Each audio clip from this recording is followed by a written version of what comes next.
Hello everybody, Will here from Mature Minded Gamers, and tonight we're going to be talking about the Coldest Night. This one is from Indie Boards and Cards. It plays in about, what would you say, about 30 minutes? 30 minutes, 60 minutes or so. It plays 2+ players, 14 and up, but, I don't really understand the age range on that. Yeah, it's just really just being able to add and then compare numbers. I think it's because you're burning things. They must have put a restriction on it for that reason. You don't want kids burning the household items that are in this game. Yeah, I'm not sure.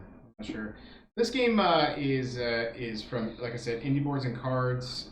The playtime on the back of the box is 20 minutes. There's no way we did not play it in 20 minutes. I don't even think it's possible. Unless, I guess, you just get utterly decimated. But we're going to jump to the table and check it out, and then we'll be right back. I'm totally wrong. We can play 20 minutes. Now we know how we're playing? You don't think so? I don't think so. All right.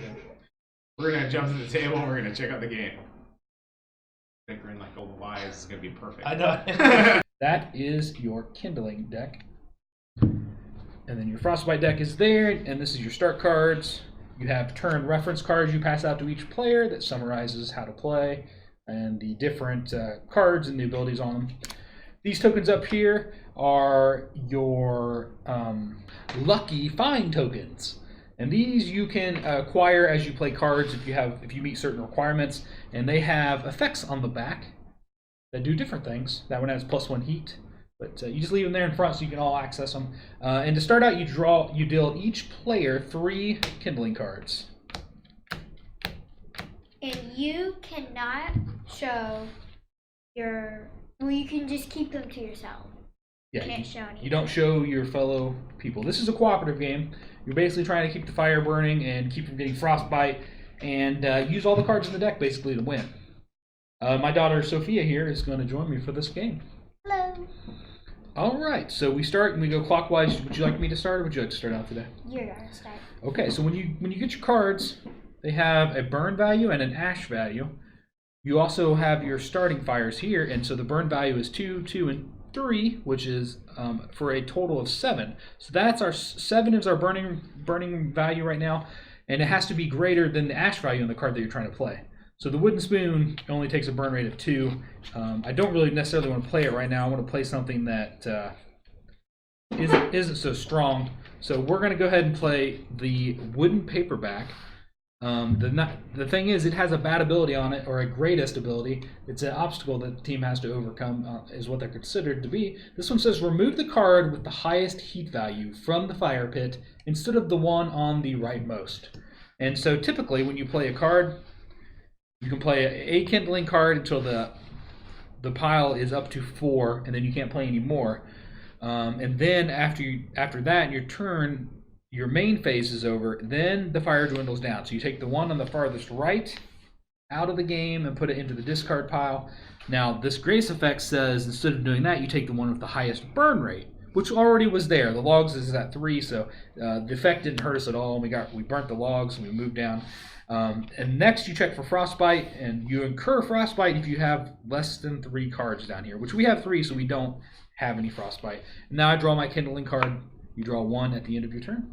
And now it's your turn, Soph. Okay. We have a burn of 6 right now. 6. So anything 6 or lower. Okay, I might as well have to do this one. Cabinet door. So if the heat, so this has a special effect on it. If the heat total is 9+, we get one of these special items. That would have been the kerosene. You do count the current card in. Right now we have 8, so we're not quite there, which stinks, but that's okay. So we got it down, we just don't gain the ability. And we progress on. Matches are burned up. Don't forget to draw your card. Okay. Alright, so we have burn rate is currently at 6. I'm going to get rid of the tablecloth. So that's a 3 burn rate, 4 ashes. It's going to get rid of the newspapers, but it ups our burn rate 1 more. So we are at a 7. Draw my card. Your turn. Okay. I'm going to want to do maybe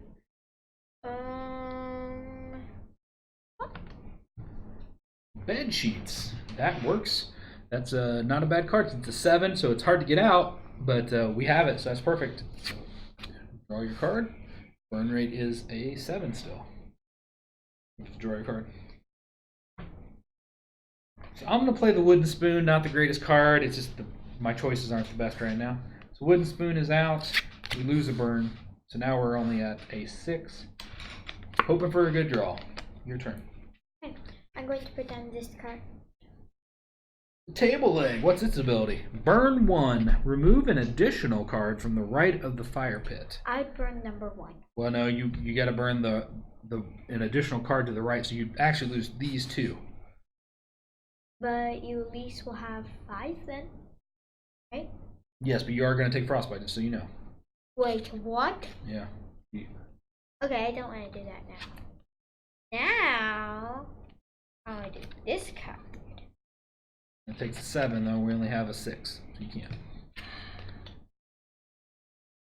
You could always scavenge for cards. Instead of playing a card, if you don't have one to play, you can scavenge, where you draw 3 cards from the kindling deck here, and then you can actually distribute those. You can give me some if you don't need them, or you can keep them all yourself, however you want to do. Actually, I'll take frostbite. I think that'll be. You're going to play the table leg. Okay. That gives us good fire out there, so it might not be too bad. So it burns the 2 on the right off. This card makes you burn an extra one. You must play the losers. The lowest ash value kindling card from your hand. You cannot scavenge. Okay, so what she just incurred frostbite. These all have different effects. This one says you must play the lowest ash value kindle card from your hand. So ash value is these, right? So anytime you have new cards, you have to put the lowest one on your turn. And you can't scavenge, which means you can't draw 3 new cards, which stinks. Now, the frostbite value on this card is a 3. So if we can get the fire to a 3, then it'll actually burn the frostbite card away, and it will no longer affect her. All right. Did you draw your card? No. Okay, draw your card. Burn rate's at a 5. Not much I can do. Turn up the cards, girl. All right. Man, I might have to take some frostbite here, too. Lisa, you brought that 1. Well, I could play 2 cards, and so if I play Okay. the dictionary and the pillow, that'll take us up to 4, right? Okay. But hold on, what's this give us? That does give us 8. I can do that. If I could do that, put us at 8, right? So we basically have no cards. Well, this does burn an additional, so it would burn off these 2. So we would still take frostbite. Well, I could play that.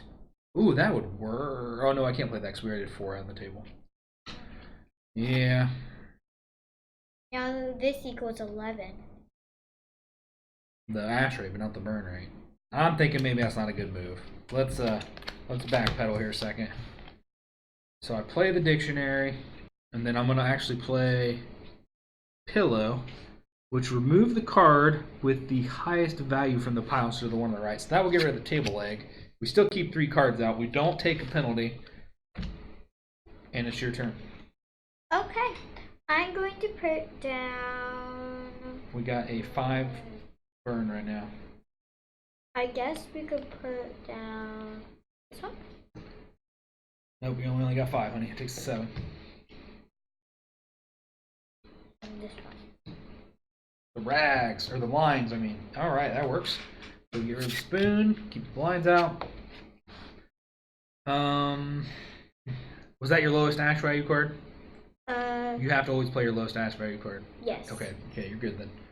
Alright, I am not looking in good shape here. So our burn rate is only a 5. I have nothing to play. I'm going to have to scavenge. So I'm going to draw 3.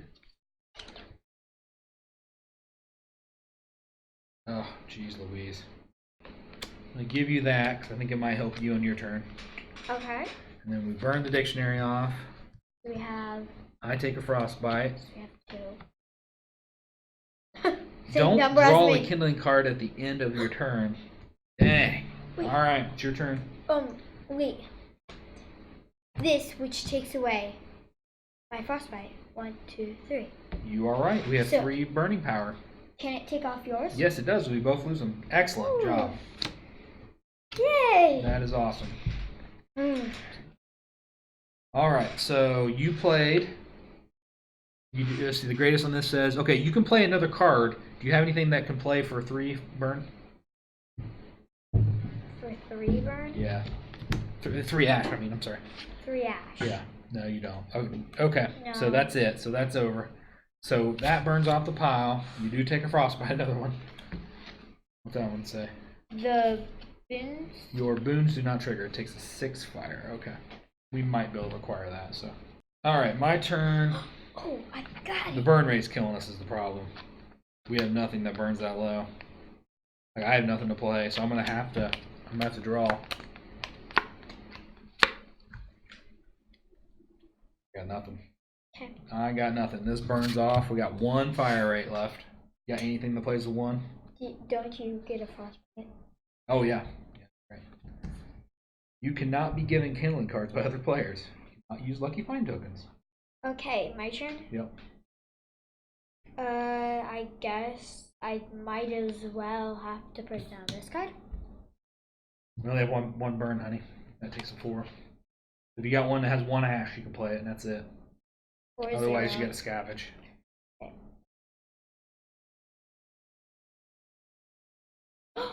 Wait. Okay, you got that. So that Oh. one. So she drew the first fire dwindle. So that pull comes out, and you draw another card. Okay, sorry. I was like, Doesn't wait. really do much for us, so I just put another card out there. But Can I put and we're gonna down- actually lose because this is gonna disappear. So we lost. So we don't have the fire going. Well, Darn. there's no zeros. So yeah, so that's the end of the game. It's a really tough game, pretty hard to win. We have yet to win in about 5 games now. So we just finished up our first game.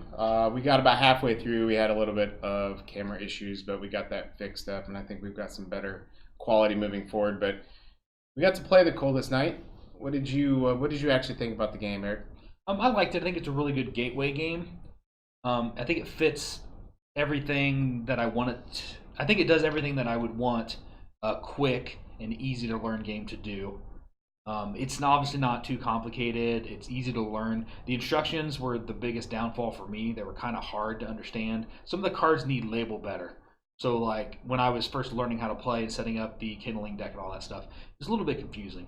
But once you've played and you know how to play, it's not complicated. It's easy to teach. But the instructions didn't convey that very well, in my opinion. But overall, I liked it. It's a fun 20 to 30 minute experience. I don't think there's going to be a lot of what? You can't play it in 2030. Yes, you can. It's easily a 45-minute game. The first time, yes, because you're learning the game. 20 minutes, easy.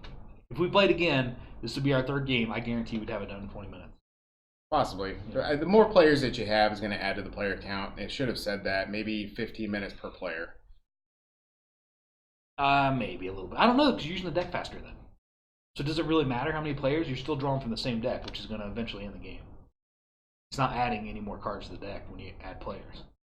So you're wrong and I'm right. Well, maybe. But I thought the rulebook was okay. I didn't find it as, I guess, the layout and the setup wasn't as confusing for myself. But what was really confusing was the heat and the ash. What that really represented as far as like for which one had to be higher. Like at first I thought it was the ash had to be higher so you could put down the heat cards, but it was the exact opposite. Your heat had to be high enough so you could put down the ash cards, right? So, wait, did I just say that backwards? I don't know. Anyway, I don't listen to you most of the time. Most of the time you don't, but it was confusing at first, just like that sentence was. So I don't know. It was all right. I would definitely play this game again. I don't think I'd go out and personally pick this one up for myself, but if I had some friends that were just getting into board gaming, I definitely think this could be a fun gateway game for them. I think more of a gateway game. Yeah, I agree totally with that. Yeah, if you like the number counting, variation, simple games, this game would be right up your alley. So definitely check it out. It's fun. If you like quick, simple, fun, family-friendly games, kids that are just learning math and subtraction and things like that, and want to have an interesting theme. I think thematically it was pretty cool. I definitely check it out. All right, what do you think our final die score would be on this one? I'm going to shoot for around a 13, to be honest with you. I think it was good. I think the quality of the components were decent. I think it was a very thematic, interesting game. It just didn't have the depth that I would want for a game that I would want to play over and over and over again. Well, I'm not gonna believe I don't believe I'm gonna say this, but I agree with you. I think a 13 is a good score, about where this one sits. 13 out of 20 from the Mature Minded Gamers. Thanks for watching our videos. Make sure you check out our website, maturemindedgamers.com. We do video games, board games, and much more. Have yourself a great day.